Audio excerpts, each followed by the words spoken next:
Greetings and salutations, everybody. Welcome to AMC's For Your Consideration Movie Talk for Movie Fans. As always, I'm your host. My name is John Campia. Thank you so much for joining us. This is the show where, of all things, we talk about movies and movie news and things going on in the world of film. Joining us today, first of all, sitting to my immediate right, she is the West Coast editor for Movie Line. She is also just pure liquid awesome. She is Miss Jen Yamato. Jen, thanks for being here. I'm made of liquid. Thank you for having me, guys. Thank you for being had. And sitting beside Jen, to her right, she is the associate editor of movie news here at AMC Theaters and a regular on the show. She's Miss Jennings Roth Cornett, also known as J-Ro. Roth, thanks for being here. Hello, I'm so excited that Jen is here. I have not had the pleasure of podcasting with her. She's also solid awesome. Oh, that's right. You weren't on the episode that Jen was here before, were you? I was somewhere, I think in New York. Oh, that's right. You were in New York at the time doing the junket for us. Hey, listen, folks, for those of you who are watching us live, and you can watch this show live every Monday and Thursday at 11 a.m. Los Angeles time, don't forget, you can jump into the chat board right beside the streaming player. You can start putting in your questions and comments that you would like to ask us and have us address near the end of the show. Ryan, who's sitting back there at the table, will be addressing those and keeping track of everything that you guys are asking. He'll be bringing those up as the show goes along. And hey, also don't forget that you can email us anytime, 24/7, with questions or topics you would like brought up at the show, because we'll get to the mailbag segment a little bit later. And you can email us at fycpodcastshow@gmail.com. Once again, that's fycpodcastshow@gmail.com. Well, listen, folks, we had a whole line of stuff that we were going to talk about today. A lot of movie news. We're going to talk some Guardians of the Galaxy. We're going to talk some Fast Six, a bunch of other movie news. And by the way, on Thursday's show, I think we're going to talk a lot about the Guardians of the Galaxy, the upcoming, the Marvel movie that's going to lead into Avengers 2 that nobody knows anything about. We're basically going to talk a lot about Guardians of the Galaxy on Thursday's show, so make sure you tune in then. To find out what they are. To find out what on earth they are, and some concerns I have. But anyway, we'll get to those on Thursday. But, I mean, obviously, the big news in the movie world that came out yesterday was that amazing director, Tony Scott, of course, the younger brother also of Ridley Scott. I'm surprised how many people don't actually know that or realize that. Really? He died yesterday, apparently, of a suicide, what's being reported, when he jumped off of a bridge in California. ABC News is reporting this morning that Tony Scott had an inoperable brain tumor. Now, it would be absolutely moronic and just incredibly stupid of us to sit here and try to speculate about why this all happened. That's not our place. None of us knew Tony personally. But what we did want to do today is, I'm going to tell you, I loved this guy as a filmmaker. I thought he was just an amazing filmmaker. There's so many of his movies that I actually truly enjoyed. So I wanted us to spend most of today talking about and celebrating the films of Tony Scott. And I just think that's the best way for us to handle this really tragic news, is to celebrate what he's given to us over the years as film fans. And so, when you look down at this, I've got his IMDb page open right now, and I was going through this the other day, and I just remembering loving so many of these movies, whether you're talking about Top Gun, Beverly Hills Cop Part 2, The Last Boy Scout, which nobody talks about, all the films he did with Denzel Washington, on and on and on and on. And so I want us to take the first part of the show and just talk about and celebrate these amazing films that Tony Scott has given us over the years. So Roth, let's start with you. When you start thinking about Tony Scott's films, which are the ones that really jump out to you as the ones that you just enjoyed the most? I think for me, the number one has to be True Romance. I love that movie. I was, when we did our top action movies, True Romance is almost in my top 3, probably is in different moments. That's Quentin Tarantino obviously wrote the script and Tony Scott directed it. I think that's probably his best film yet. It has the best character sketches and the character portraits and in the 2 leads. It's got great action, and it's got a really sweet story told in a very violent way, which I appreciate. And I think just the scene. You just described my marriage. Thank you so much. I know. If you've seen the cartoons about his marriage, you'll know that this is true.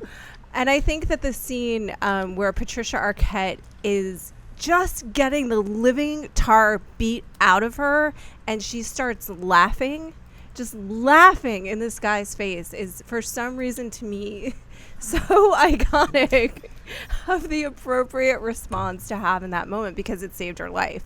Anyway, so I love that movie. And I just want to mention this too. we got on our AMC Facebook page, which, by the way, you can follow us on Facebook at facebook.com/AMC Theaters. And we asked people this morning, what were your favorite Tony Scott movies? And it's insane how many people listed True Romance. Yeah. I mean, so many people still adore that film. And when you think about it, I mean, I forgot how huge this cast was. Christian Slater, Patricia Arquette, obviously, Dennis Hopper, Val Kilmer, Gary Oldman, Brad Pitt, Christopher Walken, Pitt Samuel L. as the Jackson. most awesome pothead ever seen on screen. But like guys like James Gandolfini, Chris Penn, who I actually used to be a really big fan of, Tom Sizemore, on and on. This was just stacked. Gary Oldman as a Rastafarian. This movie has it all. You forget Balky from Perfect Strangers. Oh yes, Balky Pichot. How do you pronounce his last name? I don't know. Bronson Pichot. Pichot. Thank you very much. Yes. I think it's a really fun movie. You know, it's a really fun movie, but I also really like the story of these two people falling in love. You know, and I think in a very violent way. In a very violent romantic way. But, you know, and I have to, and this is maybe one of my Tony Scott, I love Top Gun, of course. It's a lot of fun, and it's kind of iconic 80s movie. But one of my Tony Scott guilty pleasures is Man on Fire, because I just love those, like, dads. But he wasn't her real father, but, paternal figure that are out for blood, like, don't you mess with my little girl kind of a thing. That's why we like Taken, you know, and that's why people respond to Taken. But I feel like Denzel did that so well, and he actually kind of broke my heart in that movie. What about you, Jen? What are some of your highlights when you're thinking about the films that Tony Scott did? I certainly agree. True Romance is the movie that I think earned Tony Scott critical acclaim. Yeah. The most critical acclaim, and probably for the first time in his career. He was really taken seriously artistically. Obviously, Top Gun. Who can not list Top Gun among their favorites? But I love his '90s work. Oh, okay. I feel like the '90s was his most consistent decade, and movies like Crimson Tide are. Maybe it's because I watched it at that age, but Crimson Tide really is one of my favorite Tony Scott movies. You had another one he did with Denzel Washington. Yes, he made 6 Denzel movies. Was this? I thought 5, 6. Well, there was Crimson Tide, Unstoppable, Deja Vu, Man on Fire, The Taking of Pelham 1, 2, 3. So there's 5, I think. Was he in anything else? He did a lot. He was basically to Tony Scott what Leonardo DiCaprio currently is to Martin Scorsese. Yeah. And I think Tony Scott was responsible for making Denzel a viable action star. Mm-hmm. He did the same thing for Tom Cruise. And there's something very, very influential in his 90s work that I think influenced a generation of action filmmakers to follow. Oh, I completely agree. And you're talking about, I've got my favorite Tony Scott film. And it's not Top Gun. And it's difficult not to say Top Gun because it's got everything. It's got, I mean, especially from the era of like the mid-1980s, you had the great, memorable, all-time cheesy one-liners, whether it's I got the need for speed, you know, take me home or take me to bed or lose me forever, whatever, that Meg Ryan gives in it. I mean, it's filled with great performances for that type of a film. It's exciting. Val Kilmer will always be Iceman to me. He will always. Do you ever see that Saturday Night Live skit where Val Kilmer's on Saturday Night Live and it's called? You hear the Danger Zone music playing and it shows an airport and you see Iceman the later years and it's Val Kilmer and now he's playing Iceman but now he's an airline pilot. It's so funny. It's such a good skip. Look it up on YouTube or wherever you can find it. So I love that movie. But oddly enough, whether you go to some of these great ones, I thought Enemy of the State was really good. I know I don't think that one gets the credit it deserves because it is kind of cheesy, but I thought it was quite good. Once again, The Last Boy Scout is in my top 3 Bruce Willis films of all time. When he does that little jig at the end of the movie, I just lose my mind. This is a bold statement, John. This is a bold statement. This is the best Tony Scott movie. No. Okay, I'm not saying their favorite. I think it's even bolder what I'm going to say. And surprising to me, I think his best film and best directorial work is Unstoppable, which happened to be his last film. I watched that film and I remember thinking, this does not look all that good at all. Guys on a train, how is this supposed to be even remotely exciting? It's not going to be. And yet somehow Tony Scott crafted that film in such a way that a couple of guys sitting on a really very slow moving train, because there's some scenes where they're going like, the train's now moving at 85 miles an hour, and then you show the train's like maybe moving 15 miles an hour top. But somehow, some way, he found a way to visually craft that damn movie in such a way that I was on the edge of my seat the entire time. I thought it was witty. It was exciting. Like I said, the tension I thought was incredible, the way he built the tension in that film. And I didn't have it in my top 3 or 4 of movies of that year, but from a director's chair point of view, he did such a magnificent job taking this seemingly stupid and boring premise and somehow, from the director's chair, single-handedly made it an exciting and fun film to watch. And that's tough. I think that's what his talent was, though. I mean, he made these big, huge action spectacles, and he consistently used the same style. This hyperkinetic editing, these big grandiose hero stories, and he was so consistent over the course of his career.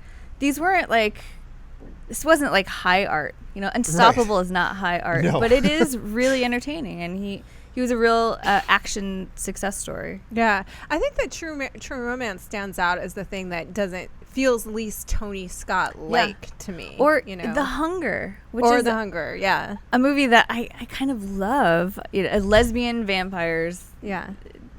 Catherine Deneuve. You just described the ultimate winning sorry. formula. It's true, right? And why has that not been remade is now our real question. Now, of course, now Tony did have some. Here's the funny thing too about Tony Scott's films is he made some films that I didn't care for that much. I did not care for Spy Game, all that much. Although that should have been one of his better ones, but it didn't. Where do you stand on Domino? Don't you have the most mixed feelings? Yes, that is the perfect. There are scenes in Domino that I just eat that movie up, and there are times I'm like, why am I watching this? It's really one of those very divisive films for me internally. I think the whole 90210 on the bus is like a stroke of genius. And what's even better is that I don't think that Ian Ziering got the joke. Like, he didn't get the joke. I don't think he did. I think Brian Austin Green got the joke, and he was in it to win it. And I think Ian Ziering was like, we're really doing something serious here, man. We're like making a movie. Here's an interesting one too. The one he did before Unstoppable, The Taking of Pelham 123. Which the subway. His first train movie. His first train. Yes, actually, I didn't even think about it in those terms. The train franchise part 1. Right. Not a good movie overall. I don't think. But having said that, I do not know why. I cannot justify this. I cannot stand behind this. It just is what it is. Man, I love what he did with John Travolta in that movie. When John Travolta, now not a good character, but for some reason I eat up John Travolta playing just some wacky psychotic, and maybe this is all he really knows how to do anymore, but some wacky psychotic bad guy. And for some reason I buy into it, and I'm like, and when he's on the screen being this stupid crazy bad guy, I was having very regretful, very shameful, very remorseful fun watching it that I am ashamed to admit, but it was. Tony Scott also had a way to bring some great stuff out of characters, whether it's Wayans or Bruce Willis in The Last Boy Scout, or whether it's Tom Cruise in Top Gun, or whether it's even, I'm ashamed to admit, the John Travolta character in Taking of Pelham 123. He also had this way of making some pretty fun, watchable characters, even in the midst of some not so fun I stuff. think he definitely took risks. He took a lot of risks. Or he let his actors take risks. Some on the chat board, there's right? comments, from Jen Nemo in the chat room saying Tony Scott's directorial choices were more pop culture orientated than Ridley's.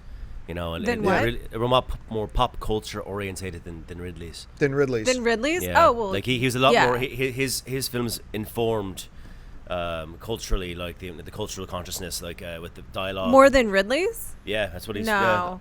Well, like the poppy one-liners and the I see what the commenter's absolutely. saying, and I agree. Yeah. I think he was more on that side than Ridley, who was more An auteur. Yeah. Informed pop culture, informed like Beverly cinematic Hills culture. Cop 2 and Top He Gun. had There's a more pop Let's say it this way, sensibility. he's Yes. more quotable. Yes. Yeah, I agree that His films are more I quotable. agree that he had a way more pop sensibility in terms of his filmmaking aesthetic, but I don't think that Tony Scott had more of an cultural influence than No. Ridley Scott. But I think he more represented pop culture in his films, Right. than Ridley did. Or I guess you could And say I think that's by design. I think that was on purpose. I mean, if you're looking just at Top Gun, it's certainly pretty quotable.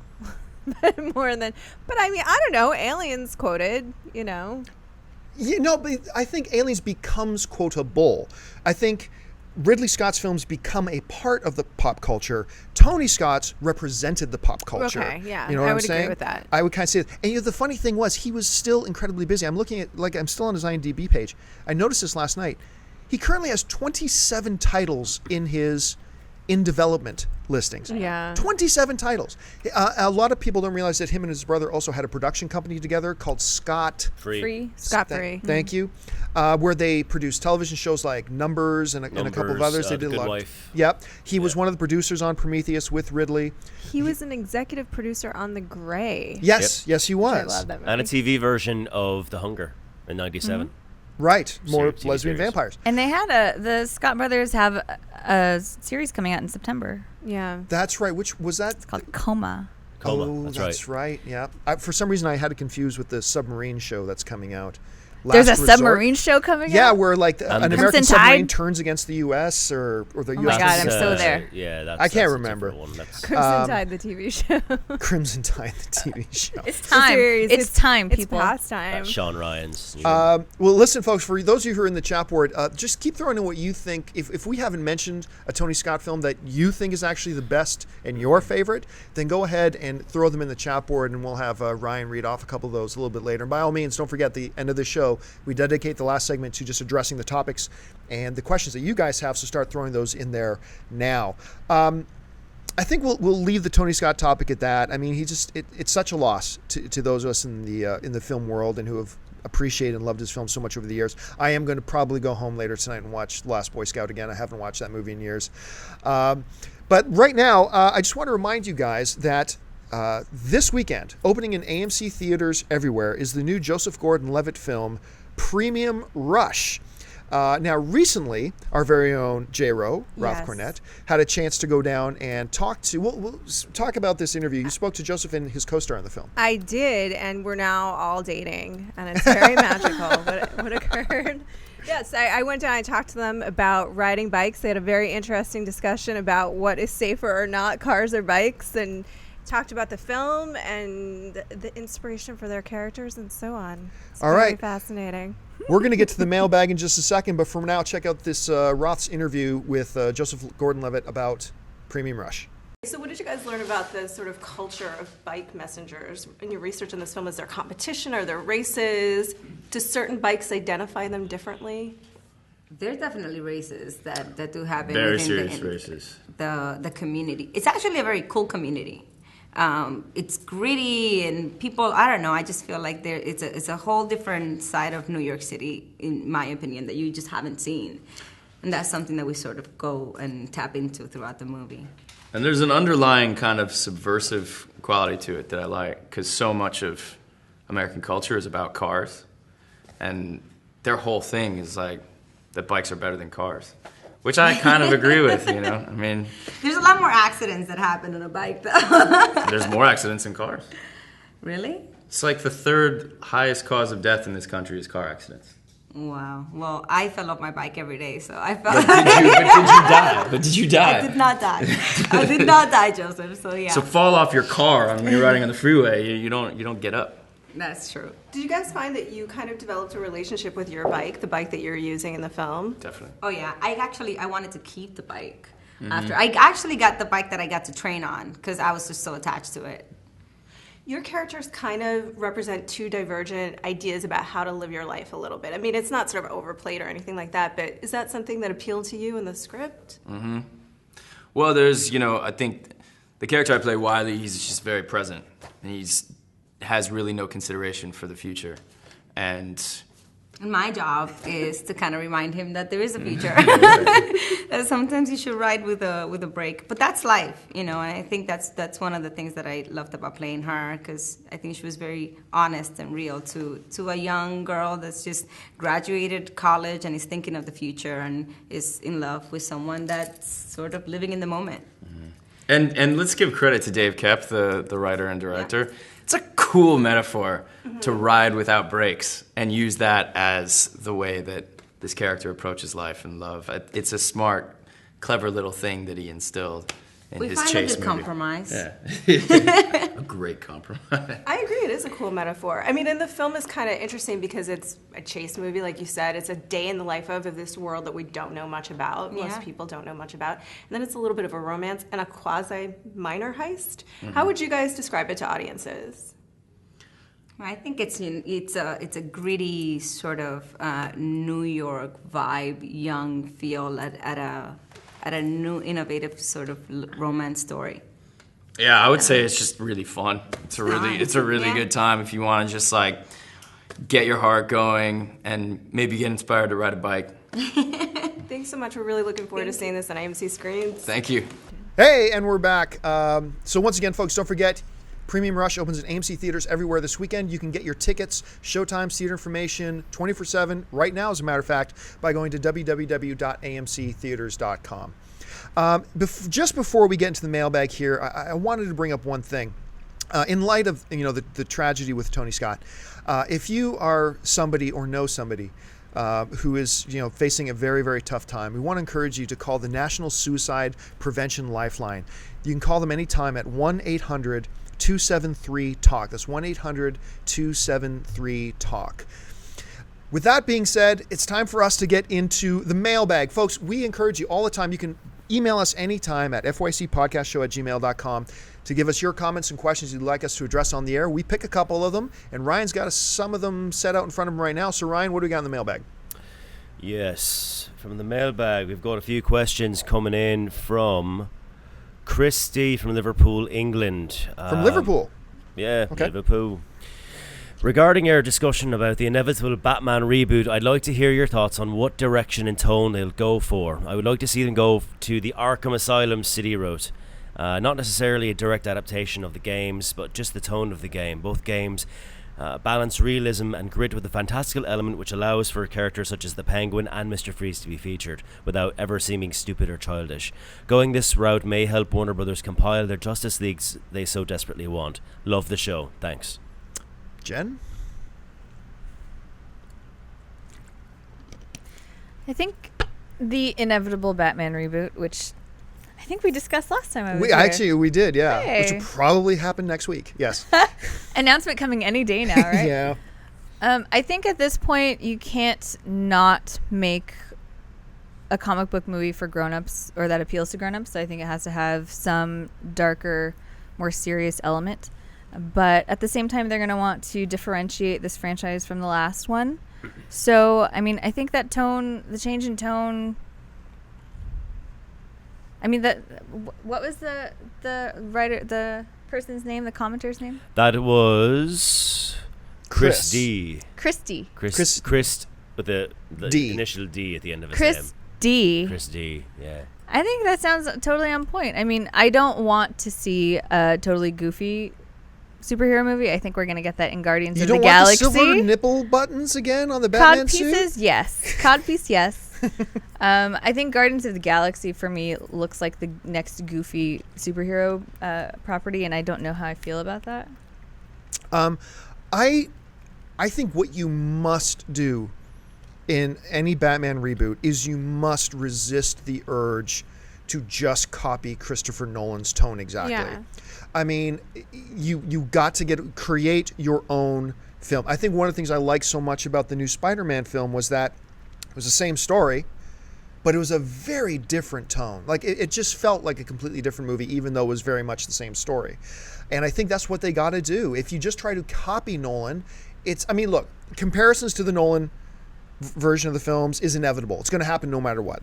But I think you can mitigate that a little bit by not trying to copy Nolan completely. Yes, go darker. Yes, go serious. I think since Miller's The Dark Knight Returns there's no other way to do Batman really. Right. But make it a bit lighter in tone. Yes, be dark, but make it lighter in tone than Nolan's. Maybe inject a little bit more humor. Make it a different film than Nolan did. That's the only way I could see I approaching think it. it's really hard to predict how that's going to unfold without the director being attached, because I think that that's going to have a lot to do with it. That even when they did Batman, when Tim Burton did Batman, that was very much a Tim Burton movie. You know, it was very much in his aesthetic.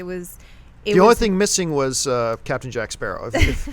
But it was. Do you know what I mean? If Johnny Depp was in it, that, then it's a true Tim Burton movie. That was very much the kind of movie that Tim Burton would make of Batman.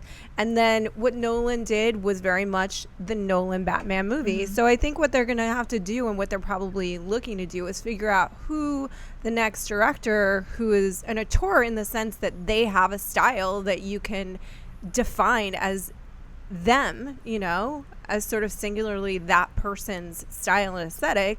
As much as they may change it up a little bit, they need to find that next person to take on Batman. I think if Warner Brothers wants to be bold, it will not be Aronofsky. No, it will not be Aronofsky. But I think if Warner Brothers wants to be bold, I think there's only really one direction to go. Uwe Boll. I think that's the one way they gotta go. I'm sorry, Dr. Uwe Dr. Boll. Uwe Boll. I'm sorry. What else we got, Ryan? All right, the next question we have comes from Cooper. Cooper Pagano. Director Jay Roach said in an interview for the campaign that they are still planning on making a fourth Austin Powers film with Mike Myers. While I do enjoy the Austin Powers series, I'm skeptical about a new film, although I think it has potential as they could parody the new Daniel Craig James Bond films, which could be really funny. What are your thoughts on a new Austin Powers film? Okay, look, I love the first couple of Austin Powers movies. I did. I love them. I mean, they're great. They're just great films. I should say the 4 Austin Power movies, because the fourth one he just changed his accent a little. What was that called? The Love Guru? Yeah, I just called Austin Powers 4 with a different accent. There does seem to be this trend, whether it's Sylvester Stallone, whether it's Vin Diesel, a couple of these stars who they try different things post their big success, Right. find it doesn't really work, and then go back to what worked for them and finding success. You know, Vin Diesel said he would never do another Fast and Furious film, but then he went off and did a bunch of other things, flopped, came back to what worked for him, great success. Vin Diesel's got to pay the bills. That's right. Yeah, well, and Vin Diesel Is got to what pay it for is. Riddick. Yes, he's got to pay. Yeah, that's right. And I see this kind of the same thing in motion here with Mike Myers. Is that, look, Love Guru is just. You loved it. It's John so Campia bad. loved Love Guru. It's so bad. But I think this is one of those things where Mike Myers just wants to go back to what worked for him. And you know what? Yes, the last one was bad. But I will absolutely give a Mike Myers comedy. I really would love to see So I Married an Axe Murderer 2. See that same Best couple romantic like comedy 10, of all 12 time. years down That is the my date test. That's So a I good Married an date Axe test Murderer. It's my movie, date actually. test. If you don't laugh, if you don't think it's funny, you're not the one. I'm sorry. It's done. No date 2. Yeah. You can stay the night, but no date 2. Yeah. I would love to see that, but yeah, absolutely. I'm totally all for an Austin Powers 4, simply because of that. But I've got a feeling my opinion is not going to be a popular one at this table. Austin Powers 4, Jen? No. No. Not for me. Partially because by now, in our cycle of nostalgia, the 90s are the new 80s, which means the 70s are like way, way out of fashion. But It's like, and overdone. So, but see, then Austin laid Powers, out. wait a second. Austin Powers was a nostalgia tip to the 60s, 70s. Yes. Right. But a new Austin Powers would almost be a nostalgia tip unto itself. Yeah. It's okay. like a nostalgia rap. If Austin Powers 4 harkened back to the Austin Powers franchise of the 90s being the new 80s, then sure, maybe it could work. It could work. It could potentially It might work. not. I mean, it could also really be a bit. I thought what Chris said was interesting about them sort of doing a parody of the current James Bond films, Right. but I don't know that would totally work in just in the sense that they're not bad. I mean, well, we could talk about Quantum of Solace, but Casino Royale and what looks like is coming up with Skyfall. I mean, what they were making fun of were the sort of idiotic tropes in spy movies. Well, and Right. how in the dated it 60s all and is how now. dated it all Right. is. So I think it would be hard to do a parody of something that's working and modern feeling. Who knows? We'll But see what they who do. knows? What else we got, Ryan? All right, next up we have from Ezra. And Ezra asks, I know you already had the question of what you would like to see on the big screen, but what would you like to see re-released on the IMAX screen? Some movies that come to my mind are Lord of the Rings trilogy, Saving Private Ryan, and Terminator 2. Movies that were shot in IMAX. Well, no, just re-released movies on that we'd like to IMAX. see re-released. Like something In you'd like to see that's what I'm re-released, but in the saying. IMAX format. Movies that were shot in the IMAX format. Not necessarily shot in necessarily IMAX. Well, I mean, shot. because look, we got Indiana Raiders. Jones. The Raiders of the Lost Ark Yeah. is coming back, and they did whatever to it so it could be re-released in IMAX. Not 70 millimeter IMAX. Yeah. Fomax. FOMAX. Yeah, whatever they call it now. I mean, I would like to see movies that were shot in that. Wait, is this like a fantasy question? If It's you the could it's see a any movie hypothetical. re-released and re-released well, and Yeah. Okay. Sure. Looking whatever good you in want it to be. IMAX. right, Okay. What's your pick? Newsies. Yes, Jen. For those of you who don't know, first of all, you should follow Jen Yamato on Twitter. We walked into that one. Jen, you see it in her name tag earlier. Jen Yamato's Twitter is @Jen Yamato, and you should be following her, especially if you like hearing Newsies referenced at least 3 times a week. All the time. Then you will love her Twitter feed. Open the gates and seize the day, people.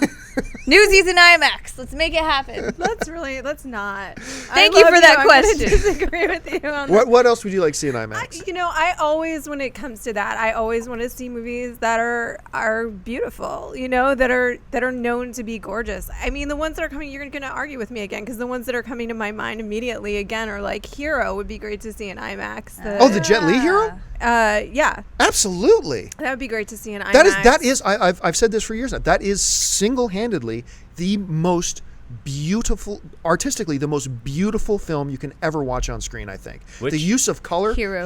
Oh, yeah. The use Yeah. of color in that film is Right. one of the most breathtaking things I've ever which is seen. what he's known for as a director. But Just gorgeous. Fantastic idea. yeah, right. So that's where I live with that. But I'm sure there's stuff that's more fun that you can think. Well, yeah. See, when I think of big screen, or especially when you're talking IMAX and things like that, I think of action. Yeah. So I want to see. I mean, the Although that's Ezra an already action mentioned. movie. Hero's Yeah. an action Sure, movie, yeah. fair. Ezra already mentioned Lord of the Rings. Absolutely, Jurassic Park. The original Star Wars. Please note, I am saying the original Star Wars. I would dig Jurassic Park. The Yeah. first Yeah. Jurassic Park. On I would IMAX, go to I think IMAX. that would be great. What do we got over there, Ryan? We got Chris Mulvogue in the chat board saying Austin Powers 4 for your thighs only. Now I will see it. Now I'm Now on I board. will see I could it. totally No, I'm see on them doing that. Yeah. Anyway, what's next in the mailbag? Next in the mailbag, we've got Kyle Oxenham, and Kyle asks, better Adam Sandler movie, Happy Gilmore or The Waterboy, and why? Happy Gilmore. Oh, my Waterboy. God. Waterboy, You're easy. out of your I'm torn. mind. Waterboy, easy. I like the character of the Price Waterboy is more. wrong. I don't. I mean, okay, we're gonna disagree on this. Bob Barker. I know. Look, Done. I I really win. like Happy Gilmore. I like Happy Gilmore very, very much. I think it's a great movie. But Waterboy, that's the movie that made me at the time really like Adam Sandler. Unleashed golf rage. That was great. I'm not gonna argue that it's not great. It's great. But Waterboy, I'm sorry, like when Big Show, the huge wrestler, shows up and they start laughing at him, and just like his mom, played by Kathy Bates, was yeah, it? nobody can I mean, remember because Happy Gilmore is all they're thinking oh about. my gosh, what for me, Jen? Tiebreaker goes to Happy Gilmore. Oh shit! Wait. I would watch both again in a heartbeat. Anyway, what else we got? All right, from... Wait, by the way, just really quickly on Austin Powers, only if it's a double feature with Salt 2, Assault with a Deadly Weapon. That is the only way I would see that. AKA shoe knife. All right. Oh, and my reason It's because Waterboy has Adam Sandler doing a stupid voice, and I hate Adam Sandler doing a stupid voice. Okay. That's my reason. Also Bob Barker. Also, Bob Barker. Bob Barker's great. So, from Nathaniel, we have a question. First of all, I'd just like to say that I'm a huge fan of the show, and I tend to share the Thank you, same movie Nathaniel. opinions as John on most things. Oh, smart man. Except Oh, for another Waterboy guy. Let me just get through this, all right? All right. All right, peanut gallery, all right. Except for Bryan Singer's Superman Returns, which I loathed. I hated. On the last show, I was absolutely outraged that Roth dared to name The Departed as most of the overrated movies of all time, as it is a masterpiece. Okay. With that being said, on the topic of The Departed, what are some of your favorite remakes, Nathaniel? I think we listed a couple last time. I mean, Yeah. when you're going to talk about great remakes, you have to mention The Departed, Academy Award winner, best film. It was not the best film of that year. It is not Martin It Scorsese's best absolutely film. was the But best film of that year. Listen, to answer that a little bit, like John said, saying that it's overrated doesn't mean I'm saying that it's a bad movie by Yes, any that's stretch true. of the Yeah. imagination. And it doesn't mean that I'm saying that I don't like the movie. It means that I'm saying that I don't think it was the best movie of that year. Right. The best movie of that year, in my opinion, was not even nominated for an Academy Award, but that's another thing. But it also was not Martin Scorsese's best movie, and it was the Academy doing a Lifetime Achievement Award in the guise Nonsense, of no. a Best Picture. You know when, why yes, it wasn't? was. Because there are a lot of people who think it was. I Jen agree with you, though. Wayne. It wasn't his best film. I agree with you. It wasn't his best film. Scorsese's best film. But that was the best film of the year. I would have been outraged Pan's if it didn't Labyrinth win. was one of Yeah. the best films of that It was year. great. It was great. Yeah, absolutely. Jen, The question is just what's the best remake? some of your favorite remakes. My Yeah. Oh. favorite remakes. Also, what's overrated? The Departed. No, that was not the question. I like 12 Monkeys. Oh, yeah. Awesome call. Yeah. That is Which? such a good call. 12 12 Monkeys. Monkeys. Oh, yeah. Version of La Jetée. Terry Gilliam's vision. Yeah. so What else incredible. did you guys name the other show? I don't even Well, I mean, remember there's. now, I mean, but you got to. I'm- If you're going I'm to a talk about little race, in you love got with to your talk call. about The Fly. Sure. You got to talk about Scarface. You got to talk about The Thing. The Judy Thing Garland. as being a good thing? No, not the one that came out this decade. John Oh. Carpenter's The Thing. Not about people remember John Carpenter's remake. Or John Carpenter's The Thing is a remake of a previous The Thing. The one that came out last year. It was Right. the third incarnation of The Thing. And I get into debates about with some people sometimes because it wasn't live action. Lord of the Rings was a remake. It was an animated feature, and so I throw that in there. But My favorite movie that is a remake is A Star Is Born featuring Judy Garland. Oh, you just broke my heart because the original A Star Is Born is like seriously held such a special place in my childhood. The original? The original. Ah. But it's one of those things that's totally sentimental. Like I watched it late at night, like with my mom, and it was the first thing that I was like, that was literally the first movie that I was like, movies are amazing. Because it was so sad and heartbroken. But the Judy Garland one is good. 12 It's Monkeys so is your better good. call. that was a great call. I don't know, didn't even think guys. about Have you that. seen I'd A forgotten Star Is that was a Born? remake. I didn't even think entirely, about that. because it's such an original vision that I totally. What else we spaced got on. here, Ryan? From Ryan, do you see a film coming out in the next 5 years that could dethrone Avatar as the highest-grossing movie of all time, such as the Hunger Games sequels or the Avengers 2, or some other film we may not have heard of yet? Yeah, Avatar too. No, just kidding. No, I don't think Avatar 2 will I'm come close. kidding. I think Avengers 2, because the first one not only was the first one so successful, but so absolutely adored and beloved, Yeah. that I think that's just going to snowball. I think it has a chance, but I wouldn't put my money on it passing the Avatar numbers. But I do want to say this. I don't know for sure if this is the same guy, but last week somebody emailed me and asked me kind of that question, but they formed, and I don't know if it's the same person, but they formed the question is, do you see any other movies coming out that could surpass Avatar as the greatest film of all time?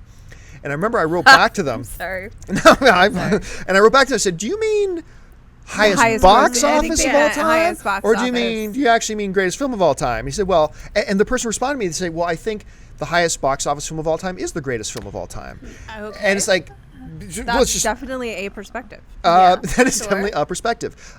Do never confuse money with quality. Never confuse money with quality. I think most of the time, like the pictures that win Best Picture at the Oscars are usually don't make a lot of money. Now that has changed They also sometimes. don't make $0. They also don't make. Yeah, we're not talking I mean, about. it's kind of a sweet spot that I think Oscar contenders are in. Yeah, financially. a movie making a lot of money just means it hits a good point with popular themes of the day, good marketing campaigns. Word of mouth. The word of mouth is part of it, but there's a lot of things that go into it. Just because a movie makes big bank, Transformers 3 made huge amounts of money. Now, while I thought it was a fun film, and I thought it was fun, but it's a bad movie.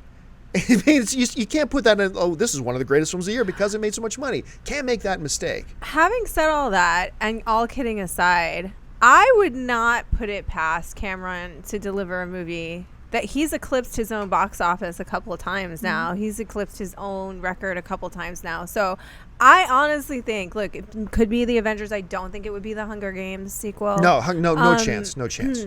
But I would not put it past him for him to eclipse his own record again. Maybe not with Avatar 2, but maybe. Oh, see, I could see him doing it, but I don't think it would be with an Avatar 2, mainly because Avatar, while it was very popular in its year, and I wrote an article about this about 6 months ago, it's shocking how fast it disappeared from our pop culture consciousness. Yeah. You don't hear people quoting Avatar anymore. You don't see this past Halloween, I didn't see anybody dressed in Avatar costumes. I see you, John. I see you. I see you. And so because of that, I don't really think it's beloved like a lot of films. So when you're going into like an Avatar 2, I don't think it'll do, I'm not going to say nearly as well, but I can't see it doing as well as the first Avatar. I think it depends on but how another different the Cameron technology film, is. maybe. Another Cameron film, I think, has a better shot. I agree. Yeah. But I think it depends on what he's bringing to the table in terms of the technology with an Avatar 2 and how different it is and how far advanced it is in terms of what he did in the first of all, now we're in oceans. So it's a whole different thing. Well, big surprise. James Cameron's going back to the ocean. But I honestly think that the attraction to that film, a large measure of the attraction to that film, besides that it did have very simplistic but archetypical kind of themes, was Dances with Wolves in Space. The technology, okay. And the technology, I think it was impressive enough to so many people that they would come back in droves for Avatar 2.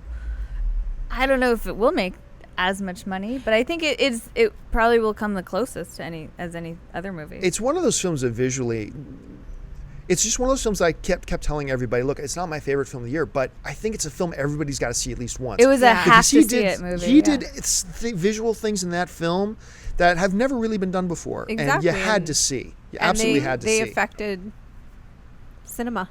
All right, let's move on. Just one of our regulars, Totally Cool, just asked me to tell Jen that they should release the Three Ninjas franchise in IMAX. Yes! Yes! I'm sorry. This has got to be somebody who follows Jen on Twitter. Yeah. His name is Totally_cool. Sorry? Totally_cool. So clearly he is. Because Never he shares has your opinion. a person been more appropriately named than Totally_cool. Yes, so I came here today to talk about Three Ninjas. Obviously. Yes, I would totally watch that in IMAX. I feel like my pick is so boring comparatively. You're like, Newsies. I don't know. Three Ninjas. What do you do? I don't know if I have a guilty pleasure here? that I want to see in IMAX. What else we got in the mailbag, Ryan? The last Television mailbag show question event. comes from Sam in London. Now that Nolan's Batman has been completed, do you and the panel think that there's room for a Batman Beyond, aka Batman of the Future movie? Apparently Warner Brothers were in talks a few years ago saying that there would be one, at one point suggesting Clint Eastwood as an older Bruce Wayne. No. That's a really cute idea. I mean, could I see like a prologue at the end of a Batman film looking at Bruce 30 or 40 years in the future and having Clint Eastwood being that? Hell yeah, sure, why not? No, I'm Batman picturing him Beyond? in the cowl. Very Clint vivid Eastwood in the mental cowl. image now. I think the only reason to do that would be to follow sort of the storyline that Bruce is no longer Batman. But that's what Batman he's- Beyond Yeah, is. Are you familiar with Batman Beyond? Yeah. Okay. So if we're going, did you say that? I'm sorry. I did. I'm having so much trouble here. I'm sorry, Ryan. I'm having the air trouble hearing con. the question. So I'm probably answering everything really inaccurately because I'm making up my Yeah, own the readers. question. The question was specifically, could we see a Batman Beyond Oh yeah. Really? With Clint Eastwood though, really? as the Clint older Eastwood Bruce as Wayne? the older Bruce Wayne? I guess he's debonair enough, He but I could totally think of work like it. a. He could work it. I guess he's debonair enough. I love Clint Eastwood. Yeah, I think so. Why not? Because the point is, I think, in fact, that may be a smarter way to go at this point if you're going to reboot it. Because the point is, as Nolan told us again and again and again, it's a symbol, you know. And I think if they want to do something that we haven't seen before, and if they want to do something that's going to get audiences into theaters, then make it a different human being, but still Batman. I don't know. I'm going to be very unpopular for this because I know it's quite a popular. The animated Batman Beyond is stupid. I mean, I don't like. I think it's just dumb. I think the whole Well, I don't premise think you is have dumb. to copy the. But the whole concept of Batman Beyond is now like 40 or 50 years in the future. You got this futuristic, high-tech Batman who's really some kid. Bruce Wayne kind of makes him the new Batman. Look, if you're going to make a Batman Beyond movie, then sure, I'm all for Clint Eastwood playing that role. But just the starting stupid premise of doing a Batman Beyond movie. If you're going to do a Batman set a little bit in the future, Dennis, help me out here. What do? You do The Dark Knight Returns. That's what you make into a live-action feature film. You get a guy like David Morse, who I've mentioned on the show a few times, to play the older Bruce Wayne Viggo. who comes out of... Who? Viggo Mortensen. Not old enough. Not old enough. I think he actually And nowhere near is. big enough. Nowhere near physically he's intimidating big enough. enough. No. But you get a guy like What do you David mean Morse by or big? somebody else to come back and play an older Batman approaching his 60s. That would be dark. That would be violent. If you have not read Miller's Dark Knight Returns, you don't know who Batman is. But You simply don't do read you it. think dark TDKR? Do you think Jen also drinks a lot. a lot daily? We're all drunk. Don't you think Dark Knight Rises borrowed maybe too many elements from that? I think Dark Knight and Dark Knight Rises Right, borrowed a lot right, of right. elements from Dark Knight Returns, but it's such a visceral, deep, heavy story. It's true. And it's very iconic because in Dark But Knight weren't Returns, she you also just brings the a lot. one that was saying that we needed an injection of humor into this next Well, if you're just franchise? what I'm saying is, absolutely, if you're just going to reboot Batman, then you got to make it a little bit different. Keep it dark, but add a little bit more levity to it than Chris Nolan did, just so you're not copying Chris Nolan. But if you're not just rebooting Batman, and you want to do something that's a little bit different, you want to go further in the future, you want to do older Bruce Wayne, then you Right. do. Because Yeah. to me, my favorite comic book to this day, comic book memory ever, is Batman kicking the crap out of Superman. That, to me, that is what makes me want to see a Batman versus Superman movie. Okay, dream casting. Batman, Superman. In that context? Yes. Oh my God. Okay, there, I've never bought into the hype of John Hamm as Superman, but John Hamm as Superman in The Dark Knight Returns. Why can't he be Batman? I don't see it. I don't He see does it. look He more does look more Superman. like He's not- Superman. I That's just true. don't want to see him get his butt kicked. No, but John I Hamm as Superman in Dark Knight Rises, awesome. I still totally go for David Morse. I'm a David Morse junkie. I would love to see him as an older Bruce Wayne / Batman. Or Viggo Mortensen, perhaps. Viggo's if he not too put old. on about Not 70 pounds. Viggo Mortensen. Viggo is actually a lot older than he looks. But he doesn't look old enough. Yeah, but if you look at some of his work, I mean, when he lets himself go gray, he certainly does. Thank you very much, ladies and gentlemen. Oh, I'm sorry. and no, I'm not and saying he this. looks like a Bruce Wayne to me Why not just more than have David Michael Morse Keaton do looks it? like a Bruce Michael Wayne. Keaton. He's old Yes! enough now. No. What do you guys? What's wrong with you guys? I actually wrote I swear, I'm not just saying that. was My for you, buddy Tappy. Cliff is sitting in here right now who does some work with Sylvester Stallone. And I'm not just saying this because he's here, because I've written an article about this before. There is this great picture that came out a few years ago, just prior to the first Expendables coming out, of Stallone. I believe it's in his home gym, working out shirtless. And it just made me want to go, forgive my language, but F you, Sylvester Stallone, that you can look like that, plus 60, and I look like this. Much younger than At you. 25. And yeah, 25. I remember I wrote this article saying, looking at this picture of him, the way his face was, the whole bit, it's like, there's your Dark Knight Returns Batman right there. I could totally see Sylvester Stallone in that. I think that you have to also keep in mind that this is also Bruce Wayne. Yeah. Agreed. Yeah, You know? it is And that so dual role. You need to have an actor that can do both, like Viggo can. but I could never buy Viggo as David Batman. Morse does not strike me as a Bruce Wayne. Oh, He's too blue collar. I love him. But Viggo, first priority Batman, second priority Bruce Wayne. Okay. That's my thought. But an interesting choice. Let's. By the way, we get lots of email in the mailbag. Forgive us if we don't have time always to get around to all your questions, but please, by all means, keep sending them in.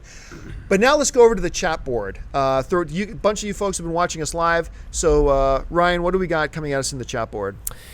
Yeah, from Edward Douglas. He's got a question. Should they go ahead and try to remake some of Tony Scott's movies without him? Going back to our No. previous conversation. I feel like that's gonna happen anyway. I think there are a couple. We've already mentioned heavily. A Last Boy Scout movie I would see remade. I would see that remade. Not remakes. To continue, should they go ahead and try to make... Oh, like sequels. Make the ones the films that were that like are currently in Yeah, development. I mean, I mean, there's like nobody... Top Gun okay. 2. Top Gun 2. To me, it's an obvious answer. Like it's you know Well, they that will. train doesn't stop. Yeah. That train's, Like- Yeah, I they think you're right. will. That They've train already is left the definitely not station and stopping. they'll go on. Unless there without were any of those, like once again, I had that list of 27 films in development in front of me. Unless there were any of them that were in there that were clearly just his babies, that he was nurturing and bringing and developing, doing everything on it, those maybe you let go. like Top unless- Gun 2, for instance. You know, But see, Top Gun 2, that isn't just his. speculative. That's a larger property. I think they'll still go ahead with that, with or without Tony Scott. I mean, that's just Right. life goes on. Yeah. Jen, your thoughts on that? I don't know what else he was working on. That just by himself. I think he did Right. a lot of work with Ridley. With his brother. So I feel like they're all gonna keep moving forward. Top Gun 2, I think, can and maybe should be done, by a new person anyway. Because he already he was working on it. He was laying the groundwork for it. Right. I feel like whoever continues that will retain some fidelity to his vision. It's gonna happen anyway. Yeah, I think it's definitely going to happen. I think just too, what's remarkable, circling back to what was said earlier, that these two brothers both became these successful directors, and they do have such distinguished voices. Although, I mean, there's a little bit kind of in the gladiator of the visual style that's got that kinetic feel that Tony has. But I think it's just kind of like remarkable that these two people came out and they're so different, and yet they were able to work together. And I think that whoever is working with or was working with Tony Scott on Top Gun 2, to your point, will usher the project in the direction that he had foreseen in any event. But that, I think there's no doubt, will continue. I agree. And Tony Scott was really well liked. Yeah, he was. Respected, well-liked. Respected. I remember Denzel Washington saying several times that he believes he is the performer, the actor he is today because of Tony Scott. I mean, that's if that doesn't say a lot, I mean, I don't know what does. Yeah. All right, coming up from Totally Cool again, one of our regulars, Totally Cool. Jen's What's new up, Tony Lee? Hey. boyfriend. What current TV show or past TV show do you think would make a good movie? What TV show could we see making a good movie? Roth has an answer to that. No, I don't. I'll start I with this whispered one. my guilty pleasure There are TV a show couple. to One that's been Jen. talked about a lot anyway, and that was a movie version of the new incarnation universe of Battlestar Galactica.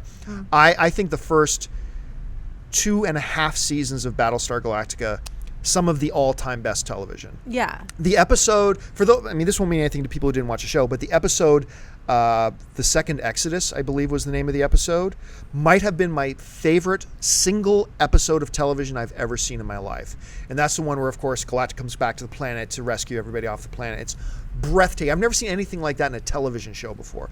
And I am a huge fan, and I'm not just saying this because I'm a fan of it. I actually do think it would translate well into a great series of feature films, but not enough people watch it, so it'll never happen. Supernatural. I love that show. That is such just great characters, great writing. The first season is very episodic, so you kind of have to get through the first season, and then it hits its main story arc, and it just becomes very much a procedural show after that, and it's brilliant and it's awesome. It's starting to wane a bit, going into its 8th season now. I think they should wrap it up now, but just great television. I would love to see a supernatural movie or series of movies. The translation from television to film is an awkward one in my mind, because there's a reason that something works as a series, and I think that Battlestar, which I love, worked as a series, especially like you say. My favorite storyline was the Newt Caprica storyline, which then spawned like a UN conference and things. So I mean, other people agree it was pretty great. But it's because they had the time to develop the characters and to develop the story over time. The exception to that rule for me was Serenity, which I thought really worked as a film, going from the series into a film. Other than that, I think that the one that pops into my head that worked was like the Brady Bunch. And the reason why was because they took this silly franchise that people had a nostalgia for and they made a comedy out of it, and I feel like if you're going to, I don't think that Miami Vice worked as a movie, I really don't. And I think that very few times, if you're taking it super seriously, and like I said, Serenity is the exception, is it really going to work? So the best thing to me is like pick something ridiculous from, I guess now the 90s or the new 80s is what you're telling me, from the early, like Saved by the Bell, and make that into a movie. Do you know what I mean? Saved by the Bell. First of all, there have already been Saved by the Bell movies. And you don't even recast it. You just bring the whole original cast back. Can we fold animated series into this? Yeah. I love it. Jen, what about you? What do you think? Jen wants to see the television show that is currently on the air called Revenge. Made it to movie. That show is amazing. Revenge is that show! Don't you dare. We were just saying that that was our guilty pleasure. Go ahead. It's not guilty. It's a little bit guilty. Well, I think in the history of TV shows spinning off into movies, it's never been done better than Baywatch Hawaiian Wedding. So everybody else can just give up now because the bar has been set really high. That's true. That's fair. Really high. Would you watch a Baywatch movie though? Hell yeah. Picking up like a ridiculous property. It's okay. She was excited. Yes, I can. I would. So the answer is an emphatic yes, and in IMAX, please. Yes. And actually, David Hasselhoff, I believe he is trying to bring back Knight Rider. Oh, I would watch the crap out of a Knight Rider movie. Did you see? Did you see the newer reboot show? TV show? No. And he was in it. David Hasselhoff was in it. He's not a fan of that either. What's that? He's in the pilot. He's in the pilot. Yeah, he just shows up as the father of the main character in the new show's long lost father. Michael Knight. I mean, he plays his whole character, Michael Knight, and he still drives the old Kit. I think that's. Oh my. It's horrific. And Val Kilmer, once getting back to Val Kilmer, Iceman is the voice of the car. With 2 T's. Hey, what else? Let's think. We got time for one more. All right. Let's make it a good one. Okay. What do you guys think of if you? This is coming from Inclining Pizza, so he's saying he's one of our regulars as well. He's like, if you know what I'm referring to, what do you guys think of Josh Trank? Oh, I'm sorry. From Chronicle, he directed Chronicle. He's up for the new Fantastic Four. Yes. You know what? I interviewed Josh. Actually, Right. You can find it on our. If you go to youtube.com/AMC Theaters and look for his name, you'll see my interview with him. I loved Chronicle. I was so pleasantly surprised by that. I was so sick and tired of found footage movies completely, Chronicle just brought something to it, to that whole thing that just revitalized it for me. I love that movie. I'm all for the idea of him doing Fantastic Four, but I'm not really sure that that's actually still going through. Isn't that kind of like what was in limbo with Daredevil, Fantastic Four, and they decided that they want to put their eggs in the Fantastic Four basket? Yes. So that may actually, since they pretty much let Daredevil go. Well, I know Fantastic Four's happening. I just don't know 100% for sure. They've announced it, but it's not 100% sure if it's going to be Trank. If it's going to be Trank doing it. I would like to see him do. A lot of people have problems with Chronicle, but I'm on Team John on this one. I actually liked Chronicle. Yeah, so did I. I don't think it's a perfect movie, but I was entertained by it, and I liked what he did with the characters. It's certainly, if it's going to be in that kind of a tone, a very different Fantastic Four than what we were presented with the last time, which may be exactly what that franchise needs. Good point. Yep. Yeah. Because those Fantastic Four movies are just they're awful. not excellent. I really like the Johnny Storm character. I really liked Michael Chiklis as the Thing. that's really about it. I mean, I Yeah. just thought that was just so horribly Right. done. But yes, Trank, and you know what? As an odd note, Trank's partner on Chronicle, the dude who wrote it, Landis's kid, Max Landis. Max Landis, right? He wrote Chronicle. Who I finally watched that YouTube video of him talking about the death and return of Superman. If you have not watched this video on YouTube, Max Landis so nailing it, talking about the death and return of Superman. You gotta hop on YouTube. I'm gonna put it in the show notes. Remind me, Dennis, later to put that in the show notes, a link to that, because you gotta watch it. It's absolutely hilarious, very funny, very true, and some very cool people are in this little video that he does that you'll see. Anyway, listen, we gotta wrap this thing up.